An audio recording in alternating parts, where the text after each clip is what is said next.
Peggy 18.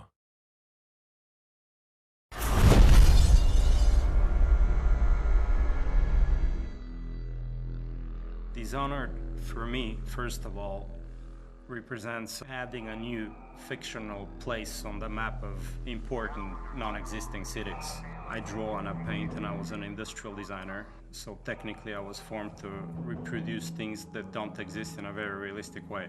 And my tools are mainly light, architecture, and composition. So science fiction cities are my specialty.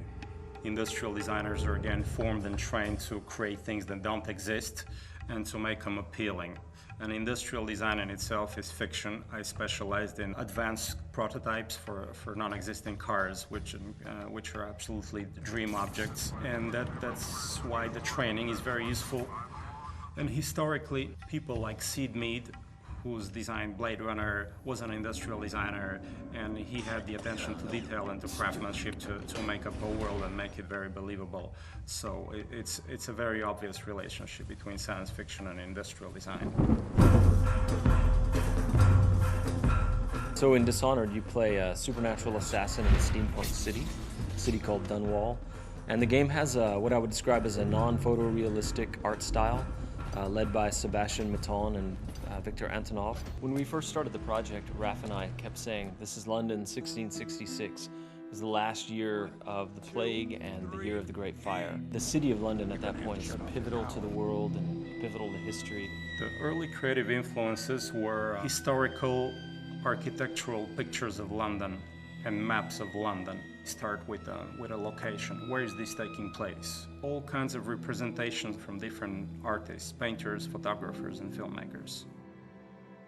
As a visual designer, Victor works kind of like a historian. He really proceeds with what-ifs scenarios. So, okay, what if instead there was this event happen in history? We looked at specific rooftops, specific smokestacks, and facade ornaments that were very specific only to London and to no other city. When the first design come back is that it looks very real, even though it's not, but it's kind of believable because our brain kind of processes it in a way which it just looks like, oh wow, that looks like a place that could exist.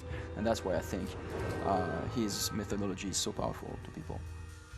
Donc on a étudié en gros les fogs, la nuit, la pluie, les skies qui sont très bas en fait et qui pèsent sur l'expérience du joueur. C'était vraiment une approche qu'on avait de ne pas faire un jeu où il fait soleil, très beau.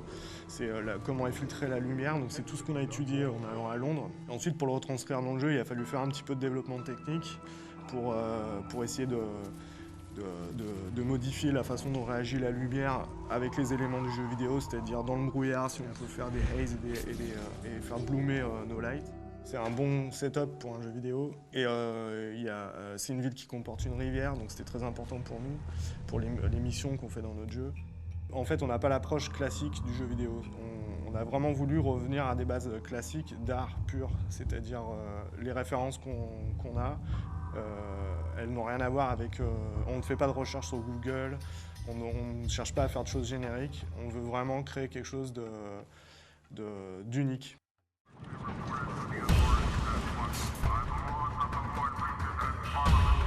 But the more we worked on the game, the more two things began to happen. As Raph and I and the team collaborated with Victor Antonov and Sebastian Maton, we started moving the game forward and forward in time, until we eventually got to some sort of 1800s. We also moved further and further away from the real world and eventually just said, okay, this is the city of Dunwall.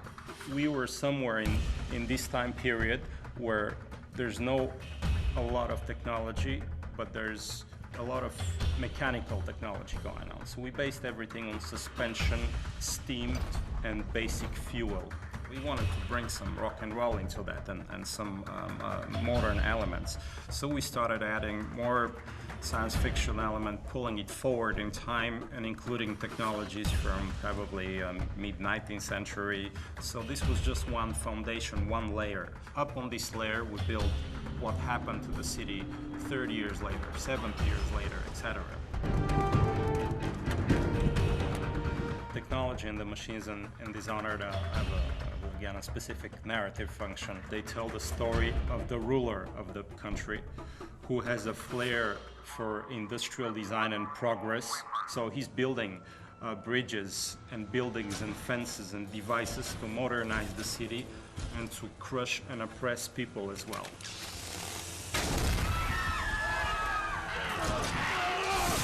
The whaling trade takes off, and there's a brilliant inventor called Sokolov, who's for us a little bit Rasputin, a little bit Da Vinci, a little bit John Dee, and he invents some devices and takes advantage of the volatile whale oil. And then the oppressive government begins to use those devices against the people as a sort of security layer.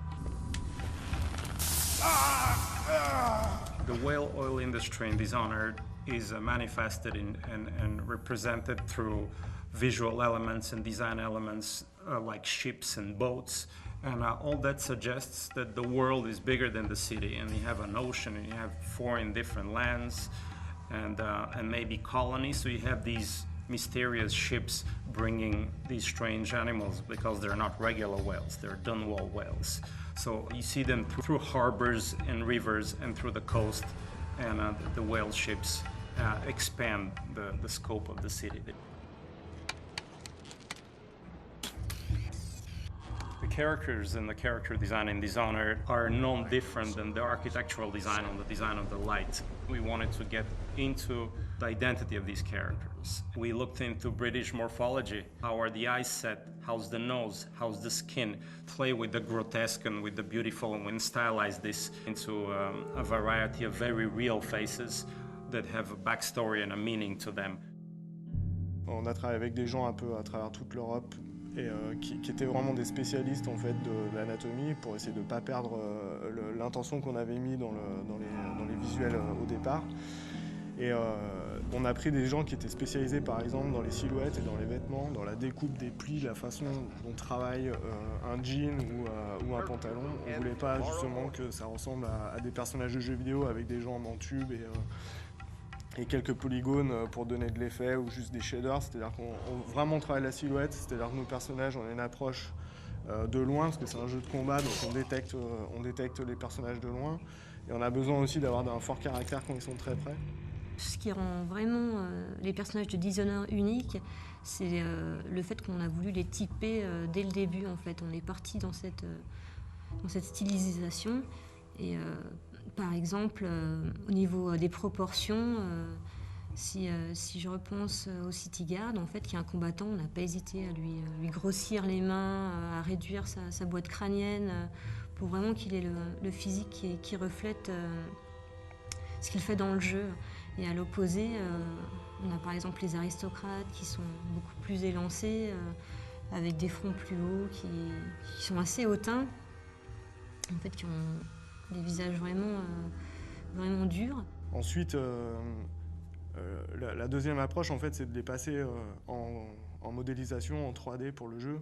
Et le but, c'est de ne pas perdre l'essence qu'on a dans la peinture, parce que c'était carrément de la peinture qu'on avait, c'était pas juste des croquis. Et garder ça en 3D. Donc là, la contrainte, c'était plutôt technique, c'est comment garder quelque chose un peu de vivant et pas de tout générique, tout lisse. En fait, ce travail de stylisation qu'on a réalisé sur nos personnages, on a aussi voulu l'appliquer sur nos animaux. Ce pas des animaux qu'on a l'habitude de voir, ils sont vraiment particuliers. Et là, j'ai en tête l'exemple du Wolfhound, où justement, on a pris un chien, mais on l'a mélangé aussi avec un peu de crocodile, un peu de girafe, pour le rendre vraiment unique et qui a un côté fantastique dans notre univers. On a fait une silhouette très forte, il se déplace vraiment d'une manière très particulière. C'est pas un chien qu'on pourrait croiser dans la rue tous les jours.